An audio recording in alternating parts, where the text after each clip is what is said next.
Biology में हमारा आज का टॉपिक अपूर्ण प्रभाविता रहेगा और अपूर्ण प्रभाविता का अध्ययन करेंगे हम। अपूर्ण प्रभाविता मेंडल के नियम का अपवाद होता है, जो कि उसके प्रभाविता के नियम की तरह नहीं होता है। उसमें जो लक्षण उपस्थित होते हैं वो प्रभावी और अप्रभावी लक्षण दोनों उपस्थित नहीं हो पाते हैं।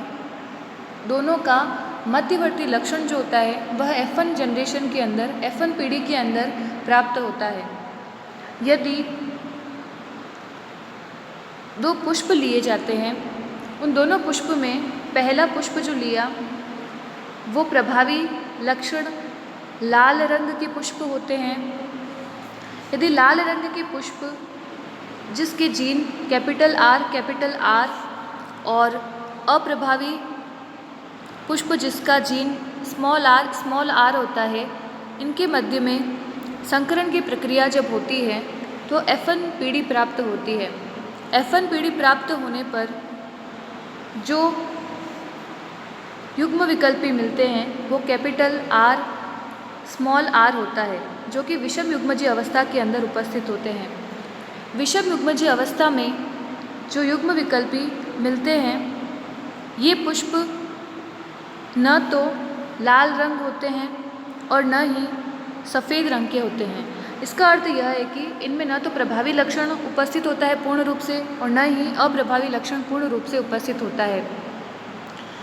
यह इन दोनों रंगों का मिश्रण मध्यवर्ती प्राप्त होता है और एक नया रंग उत्पन्न करता है, जो कि गुलाबी रंग के पुष्प को बनाता है। तो इस तरह से F1 पीढ़ी के अंदर सभी जो पुष्प प्राप्त होते हैं वह विषम युग्मजीय अवस्था में मिलते हैं, जो कैपिटल R स्मॉल r होता है और यह गुलाबी रंग के पुष्पों को बनाता है। तो इस तरह से F1 पीढ़ी के अंदर गुलाबी रंग के पुष्प प्राप्त होते हैं।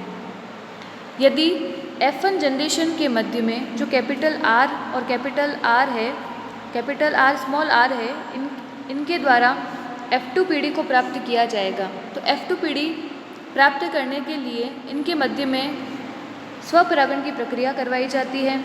कैपिटल R स्मॉल r और कैपिटल R स्मॉल r के मध्य में स्वपरागण किया जाएगा। तो F2 पीढ़ी में निम्न तरह के पौधे प्राप्त होते हैं। F1 पीढ़ी से जो युग्मक बनते हैं वो capital R small r, capital R और स्मॉल r प्राप्त होते हैं। जब इन दोनों के बीच में क्रॉस होगा, इसके और इसके बीच में कैपिटल R स्मॉल r के बीच में क्रॉस होता है, तो कैपिटल R इन दोनों के मध्य में होने से और कैपिटल R स्मॉल r के मध्य में होने से कैपिटल R स्मॉल r प्राप्त होता है।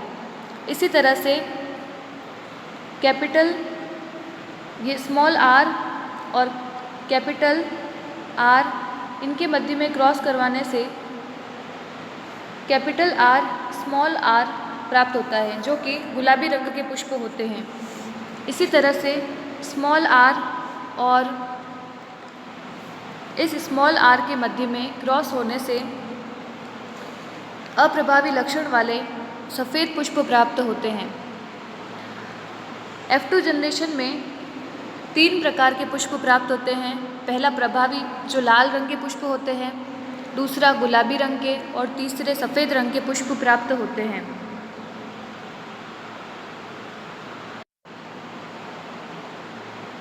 अगर इनका लक्षण प्रारूप और जीन प्रारूप देखें तो यहाँ पर ही पूर्ण रूप से बताया गया है। इसके अंदर अगर लक्षण प्रारूप और जीन प्रारूप लिखा जाता है तो लक्षण प्रारूप लिखने के लिए हमारे पास 3 प्रकार के लक्षण वाले पौधे उपस्थित होते हैं, जिसमें पहला लाल रंग का और दूसरा गुलाबी रंग का और तीसरा सफ़ेद रंग का पुष्प होता है।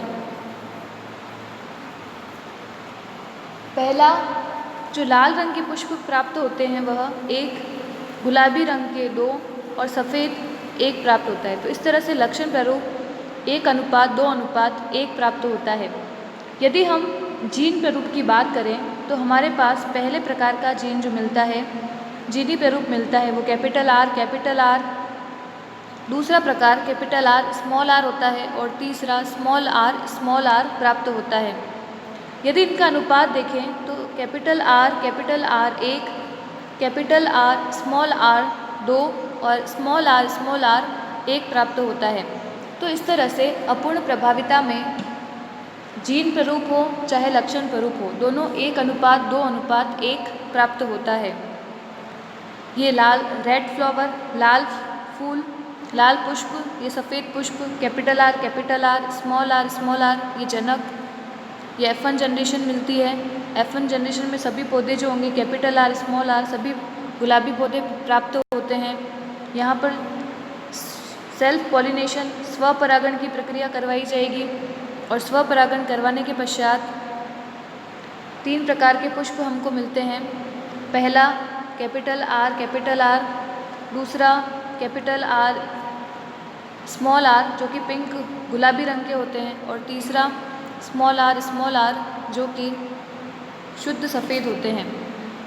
इनका लक्षण स्वरूप और जीन स्वरूप दोनों 1:2:1 ही प्राप्त होता है। अपूर्ण प्रभाविता से तात्पर्य यही है कि दोनों का मध्यवर्ती लक्षण जो होता है वो प्राप्त होता है। दो विपरीत लक्षणों वाले कुछ पौधों में संकरण कराने पर F1 पीढ़ी में मध्यवर्ती लक्षण प्राप्त होता है। दो विपरीत लक्षणों में से कोई भी पूर्णतया प्रभावी लक्षण नहीं होता है। दोनों लक्षण स्वयं को प्रदर्शित करते हैं। इस विशिष्टता को अपूर्ण प्रभाविता कहते हैं। यह गुल अब्बास, 4 o'clock प्लांट या मीराबिलिस जलापा के लाल पुष्प वाले पौधे तथा सफ़ेद पुष्प वाले पौधों के मध्य संकरण करवाया गया और F2 पीढ़ी में गुलाबी पुष्प के पौधे उत्पन्न हुए। F1 में स्वपरागण कराया जाता है और F2 पीढ़ी में लाल, गुलाबी, सफ़ेद पुष्प प्राप्त होते हैं और इनका अनुपात 1:2:1 अनुपात में प्राप्त होंगे। तो इस प्रकार से अपूर्ण प्रभाविता में लक्षण प्राप्त होते हैं।